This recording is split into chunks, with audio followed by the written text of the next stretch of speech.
Saludos participantes, sean todos bienvenidos a esta experiencia virtual.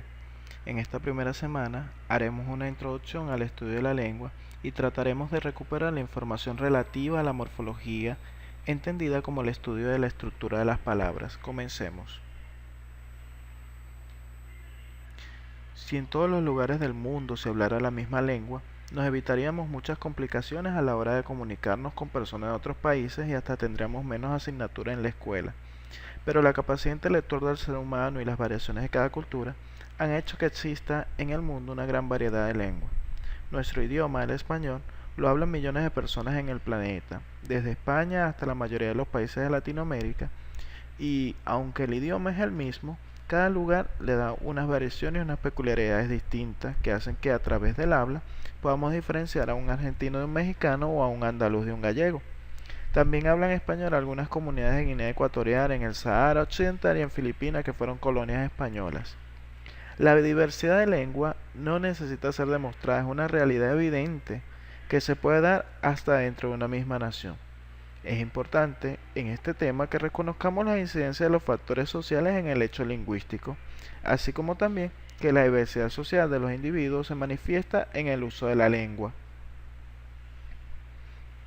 Hace miles de años España estuvo bajo el dominio de pueblos romanos. Los romanos dominaban todo, el comercio, la agricultura, los ejércitos y también impusieron su propio idioma, el latín. A partir de ese momento el latín se fue extendiendo por toda España y lo hablaban comerciantes, campesinos y personas de la nobleza. Se usaban unas palabras y otras.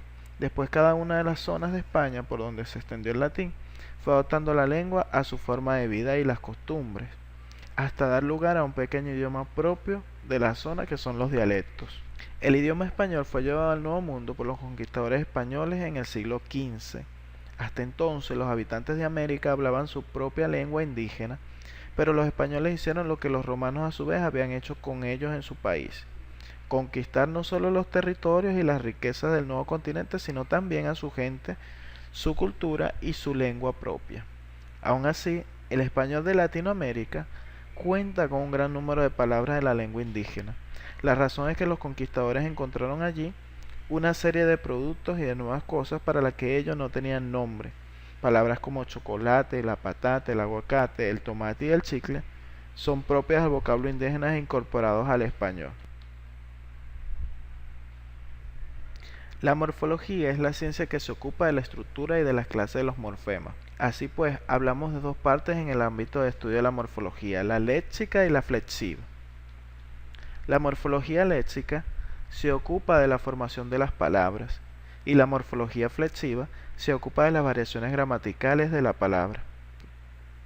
Los morfemas, en cambio, son unidades mínimas dotadas de significado que pueden estar formadas por uno o varios fonemas y que pueden coincidir o no con la palabra, que a su vez pueden estar constituidas por uno o varios morfemas.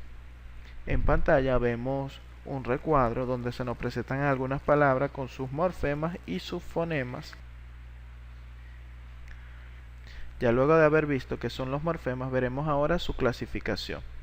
Y estos se clasifican según su modo de significar en dos: en lexemas y gramaticales. Los morfemas léxicos son morfemas con significado pleno, es decir, que se refieren a la realidad extralingüística.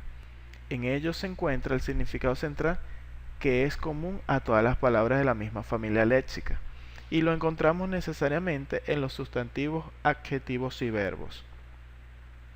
El morfema gramatical, en cambio, son los morfemas que tienen significado gramatical, es decir, que significan solo relaciones gramaticales o estructurales que sirven para modificar o relacionar el significado de los morfemas.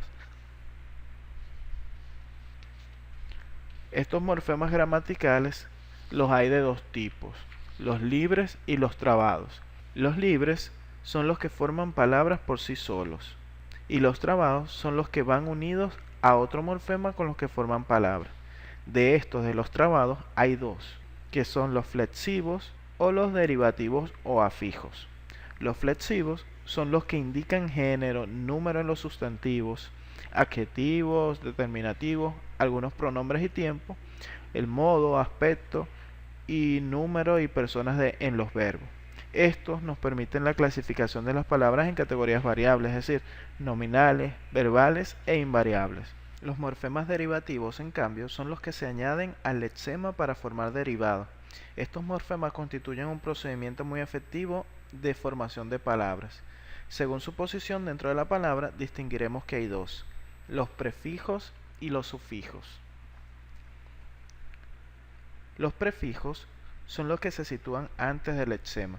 Tienen significados variables de negación, anterioridad, oposición, interioridad y se caracterizan porque no cambian ni la referencia ni la categoría gramatical de las palabras de las que derivan. Y los sufijos, en cambio, son los que se sitúan detrás del lexema y poseen diferentes significados. De estos distinguiremos que hay tres: los sufijos apreciativos, los sufijos no apreciativos y los infijos. Los sufijos apreciativos son los que aportan a la palabra matices de afectividad. Son aumentativos, disminutivos, despectivos o superlativos, que no modifican la referencia ni la categoría gramatical de la palabra de la que proceden. Los sufijos no apreciativos son los que añaden significados de tipo abstracto y modifican la referencia y la categoría gramatical de la palabra de la que procede. Y vemos un ejemplo en pantalla. Los infijos o interfijos son los que se sitúan entre el lexema y los afijos. Los afijos, que en realidad no son más que elementos de unión, constituyen una categoría especial, puesto que carecen de significado y por lo tanto no pueden considerarse morfemas. Esperamos que este material te haya sido de gran utilidad. Nos vemos en una próxima oportunidad. Bye.